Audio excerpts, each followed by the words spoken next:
Did you know that every minute, we lose an equivalent of 40 football fields of forests due to deforestation? Let's take a moment to digest that. Our planet, this beautiful blue-green orb we call home, is under immense pressure, and it's no secret that we humans are the driving force behind it. We're living in an era where the health of our environment is teetering on a precipice, a delicate balance that is in desperate need of our attention. Consider the lush, verdant forests that cloak our world in green. They're not just pretty to look at, they are the Earth's lungs, breathing in carbon dioxide and exhaling life-giving oxygen. But at the alarming rate of 40 football fields per minute, we're losing these vital ecosystems to deforestation. This rapid loss is not just a threat to the trees, it's a threat to the millions of species that call these forests home. And it's a threat to us, impacting our air, our climate, and our future. And it's not just the forests that are suffering. Our oceans, rivers, and skies are choking on pollution. Plastics are littering our seas, chemicals are poisoning our waters, and greenhouse gases are thickening our atmosphere, trapping heat and driving climate change. The Earth's average temperature has risen by more than 1 degree Celsius since the late 19th century, a change driven largely by increased carbon dioxide and other human-made emissions into the atmosphere. This is the alarming state of our environment. It's a complex web of issues that intertwine and amplify each other, creating a domino effect of environmental degradation. But let's not forget, this story isn't just about the damage we've caused. It's also about our capacity to change, to adapt, and to make things right. The good news is that we've seen what can happen when we take action. We've seen species brought back from the brink of extinction, ecosystems restored, and communities thriving in harmony with nature. It's clear that our actions have severe repercussions on the environment, but it's not all bad news. There have been successful efforts in ecological conservation. Decades ago, the American bald eagle was on the brink of extinction. Today, it's a different story. The tale of the American bald eagle is one of a remarkable turnaround. This majestic bird, the symbol of our nation, was once teetering on the edge of oblivion. In the mid-20th century, the population of American bald eagles was dwindling at an alarming rate. Pollution, habitat loss, and the widespread use of the pesticide DDT were decimating these magnificent creatures. But then, things started to change.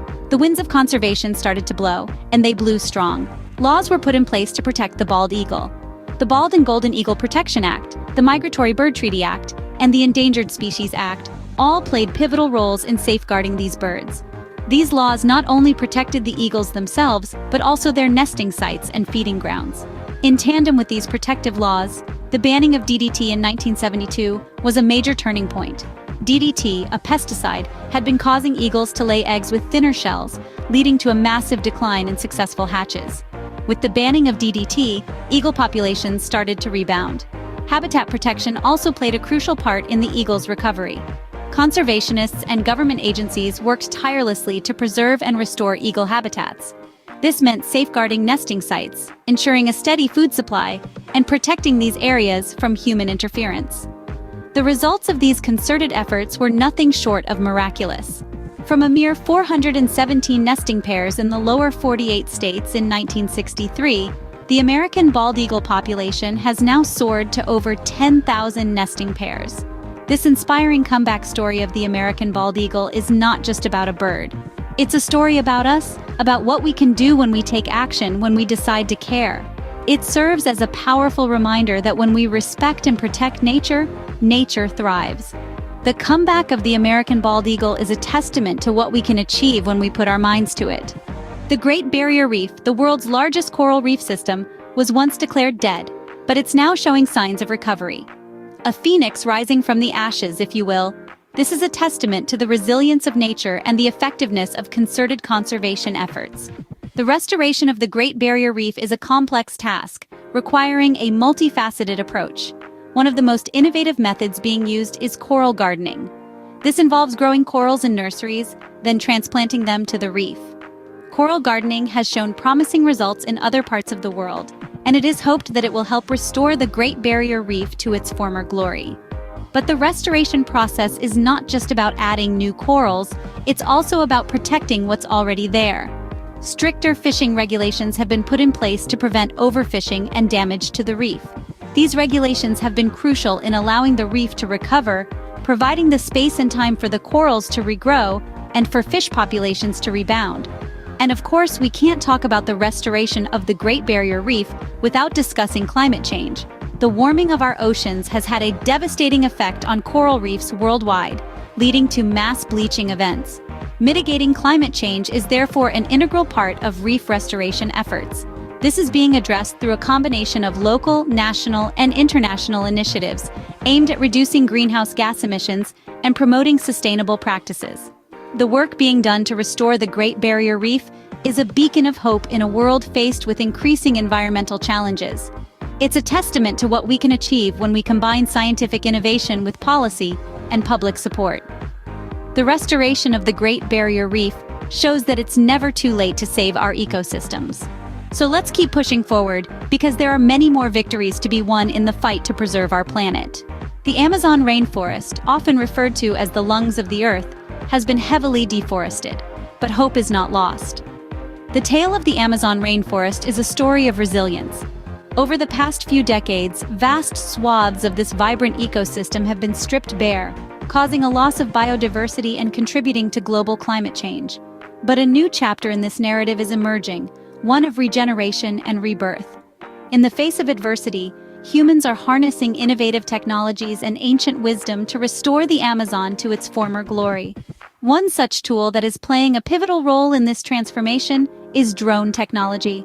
Drones are being utilized to plant trees at an astonishing pace, far surpassing the speed and efficiency of traditional planting methods.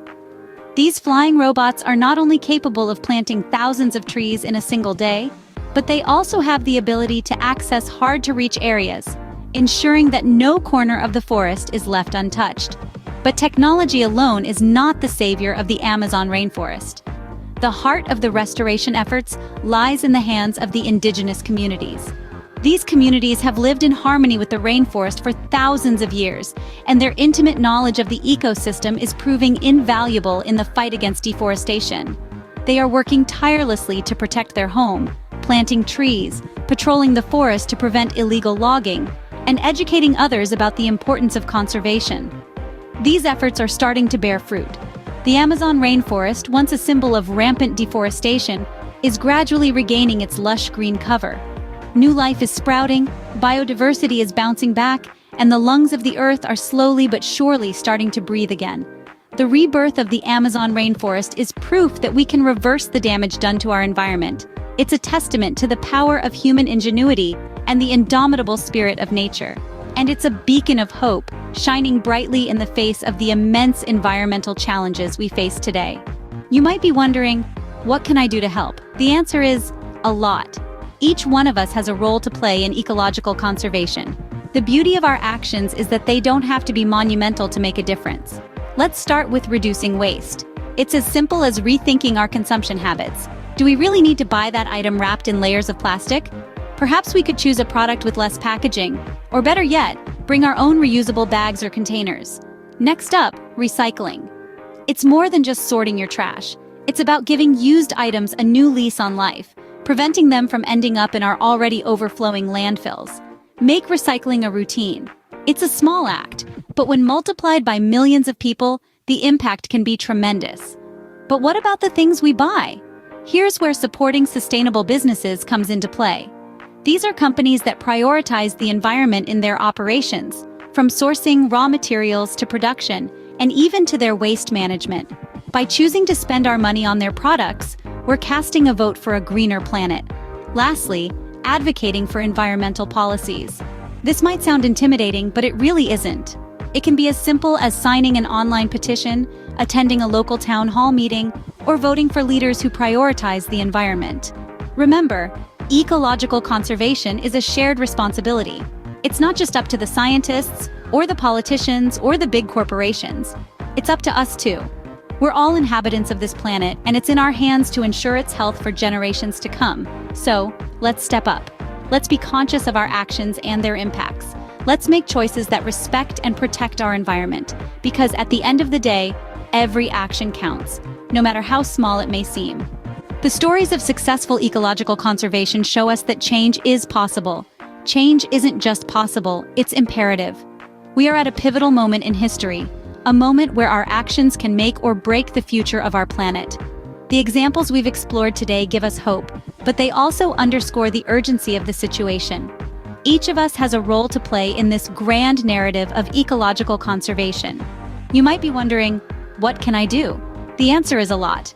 From small everyday actions like reducing, reusing, and recycling, to larger commitments like supporting sustainable companies and advocating for environmental policies, every action counts. Let's not underestimate the power of collective action. Imagine if each one of us made a conscious effort to live more sustainably. Our combined actions would amount to a sea change. We've seen it before with the recovery of the American bald eagle, the restoration of the Great Barrier Reef, and the rebirth of the Amazon rainforest. These are not isolated incidents, but the result of concerted efforts by individuals, communities, and governments alike. We need to remember, the Earth does not belong to us, we belong to the Earth. It's our responsibility to care for it, to nurture it, just as it has nurtured us. We have the power to shape the future, to rewrite the narrative. We can turn the tide, we can make a difference. Ecological conservation is not just a cause, it's a calling. It's a call to action, a call to become stewards of our planet.